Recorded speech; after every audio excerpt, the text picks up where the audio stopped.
Hey, hey. Well, I just got off the phone. One of my young fellas that has been struggling came back. Well, I don't know if he's back, but we'll see. And I went for a motorcycle ride yesterday, you guys, and I really burnt my face. You'd think after at my age I would know better.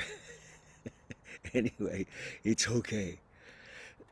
Just wanted to speak this morning a little bit about you know this fundamentally. The thing that's missing, the spiritual malady, is this relationship with the one, the uni, and the universe, the one, and and we seem to be looking for it. you know, looking for love in all the wrong places. We seem to be looking for it, and there's nothing to look for. Just let that in. There's nothing to look for. We are that. And it's the realization that we are that opens the door. It doesn't open the door even. There is no door. So, it seems that the 12 steps are onerous, difficult, but it's a simplified program to recognize that shit isn't working, that something's gone amiss, and for many of us, if we're dealing with addiction, it's gone seriously amiss. But even for those of us who aren't, obviously in substance abuse or addiction, we know there's something missing. We're like, what's going on? And it's not that it's missing. It's that we just can't see it because we're clouded by self-will, by fear, by judgment and anger. It blocks it out. We can't see it. We're caught up in this idea that something's wrong, that we're not good enough, or that, yeah. So the beautiful thing about the 12 steps is that it gives us this great little pathway to see ourselves, because when we're in it, we can't see ourselves. The eye cannot see the eye.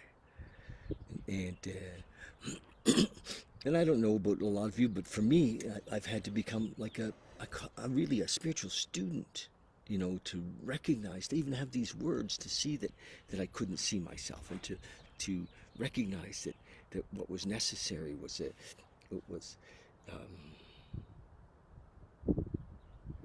an awakening, to this moment.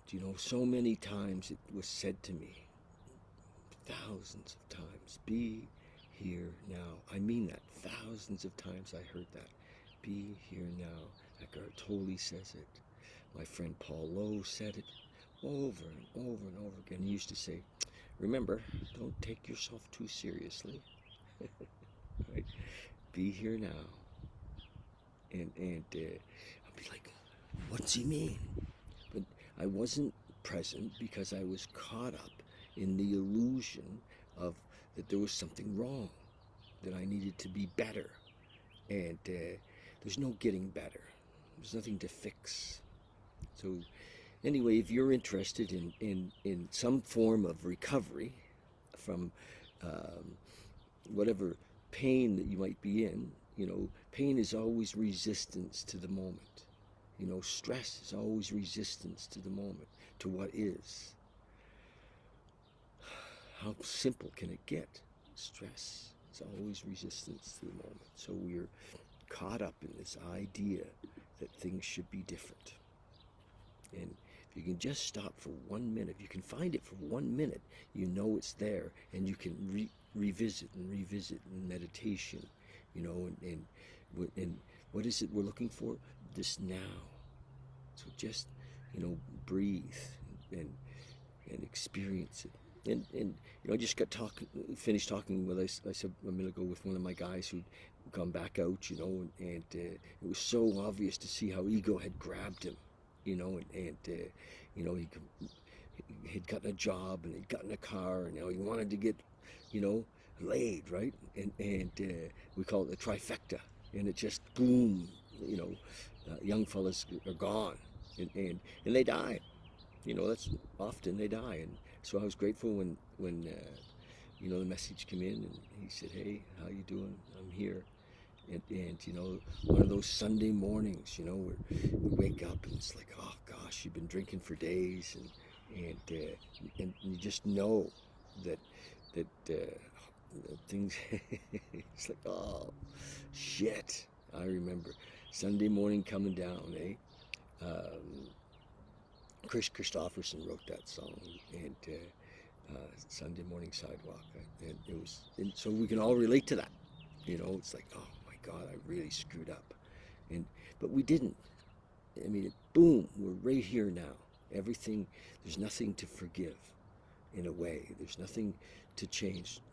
We wake up to this oneness of the moment, and we taste that. And we, you smell the aroma of the moment. It's like, oh gosh, there's freedom, and it's not separate from us. We are one with that.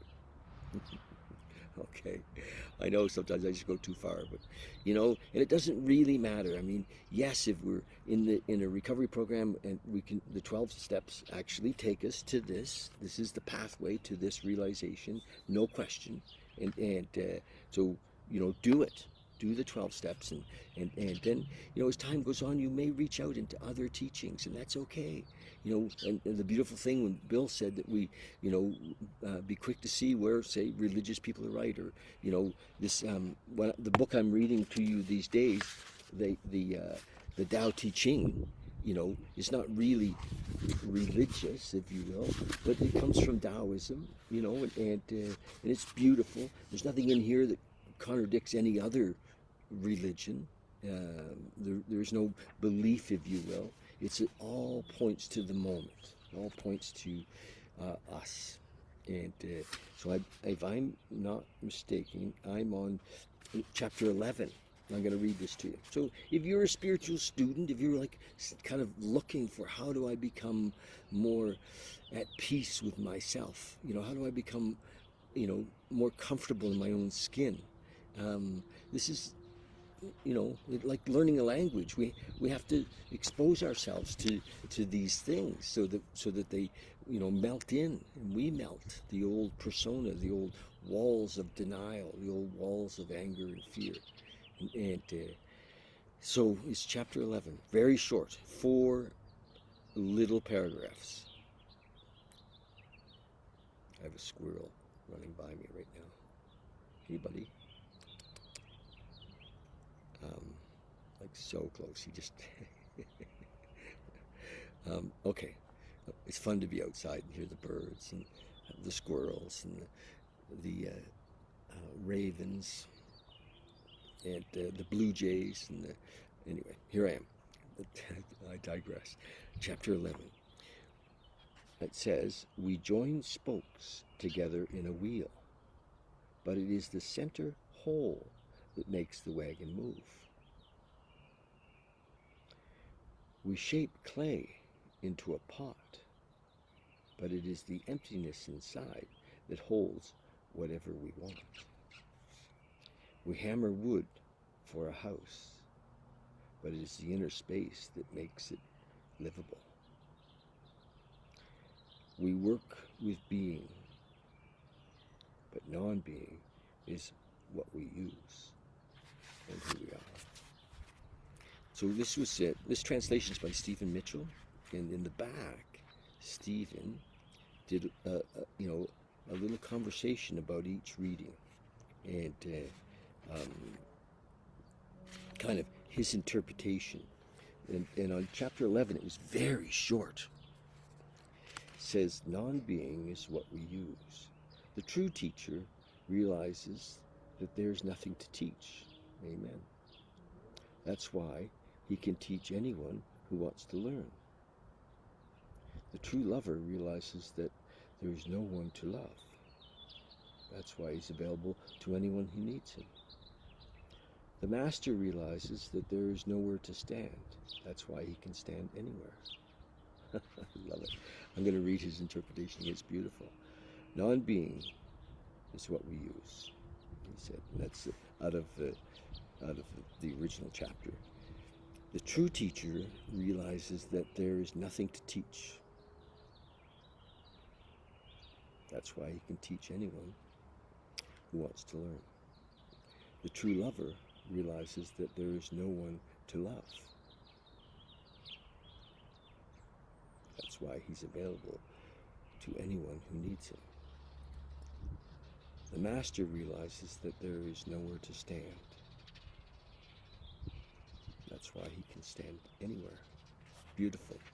So again, from the Tao Te Ching, beautiful, beautiful book. I said, I think it's a book that should be on everybody's bedside table, bathroom reading, bedside table, not in the bookshelf. Okay, love you guys. If you're interested in what I just read, I've been, go to my YouTube channel and the previous 10 little chapters have been read there. So go to the YouTube and subscribe if you'd like. I'd love that. And they're very short. And yeah, go have a look at them. Okay. Thanks. Love you so much. Just breathe. Sit quietly. Feel. Be.